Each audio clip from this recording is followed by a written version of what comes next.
ODM leader Raila Odinga, speaking for the very first time since the launch of the BBI report, says the initiative is not meant to advance any 2022 presidential interests. In an exclusive one-on-one interview with NTV's Smriti Vidyarthi, Raila acknowledged that there is anxiety in the country over that report, but says that it should not be used to discourage the nation. The ODM party leader also rubbished statements made by NASA co-principal Musalia Mudavadi that no consultations took place between the principals ahead of the famous handshake between Odinga and President Uhuru Kenyatta.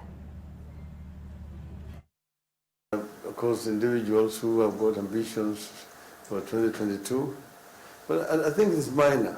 And my view is that we should not be discouraged from addressing these issues because of interests of a few individuals. Do you have interests in 2022 and ambitions? I have never said, and I've said that what we're doing is not intended to propel myself or President Uhuru Kenyatta to power in 2022. We say that we want to bequeath a strong, united country for the future generation. So what we are doing right now is meant for posterity. It is not meant to propel the interests of Raila Odinga or Uhuru Kenyatta beyond 2022.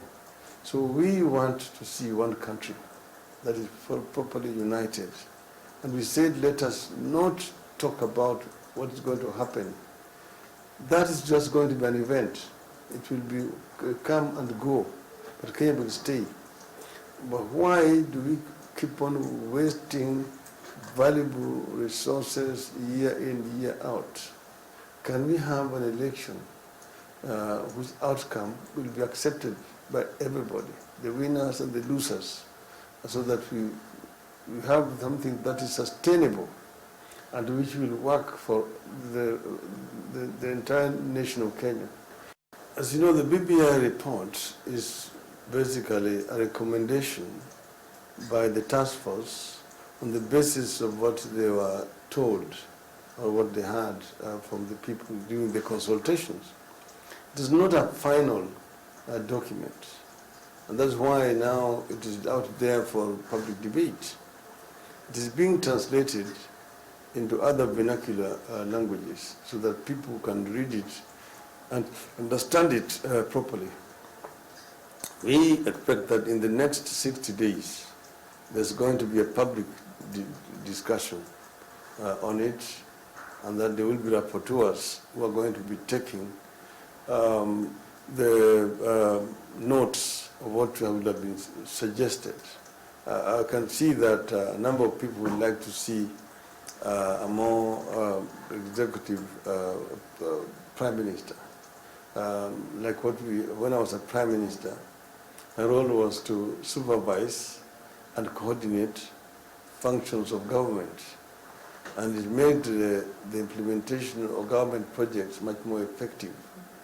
Like what you have in Tanzania, you know, that the prime minister is also a member of the executive.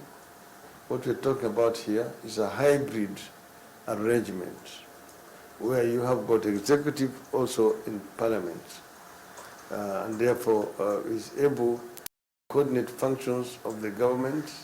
At the same time, is also answerable to parliament. Musalia Mudavadi, one of the NASA leaders, recently spoke about his memoirs, and he made it clear that there was no consultation amongst NASA leaders ahead of the swearing in of the people's president, that was you, Raila Odinga, and also there were no consultations amongst NASA leaders ahead of the handshake between you and President Uhuru Kenyatta.